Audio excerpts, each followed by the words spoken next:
তোমার তো মেলা দিন ধরে দেখি না, কোনে থাকো, কাজ কাম বাদ দিলাও নাহি? আর কইও না, কাঠের কাম শিখে নিছি না। কাঠের কাম উঠে গেল গা, যে যুগ আছে না সব রেডিমেডের, বুঝছাও। এমন বেজাইলা কাম শিখে নিছি, দেশেও কাম নাই বিদেশেও কাম নাই। বিদেশে অ্যালুমিনিয়াম বিল্ডিং এ নাগায়, আর দেশে যে সিমেন্টের চৌকাট বাড়াইছে ওইনে নাগায়। আর পাল্লাও কেনা বাজায়, খিড়কি পাল্লা যে আমরা বানাই 700 টাকা করে, আমার আজুরাই নেই 700 টাকা 800 টাকা। আর এই খিড়কি বাজার 650 টাকা কেনা বাজায়। কি করে খামু কও, এই যুগে কি করে খামু? কাঠের কামে দেশে থেকে উঠে গেল গা, বুঝছাও। এমন বেজাইলা কাম শিখে নিছি, না ধরা হারি না করা হারি।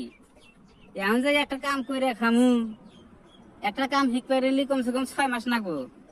তাহলে এই 6টা মাস আমার সংসার পরিয়ালটা চালাবো কেরা? হ্যাঁ, নানান চিন্তা ভাবনায় ভাল থাকে না, জানো কি করে খাই, জ্বালা হয়ে গেছে গা।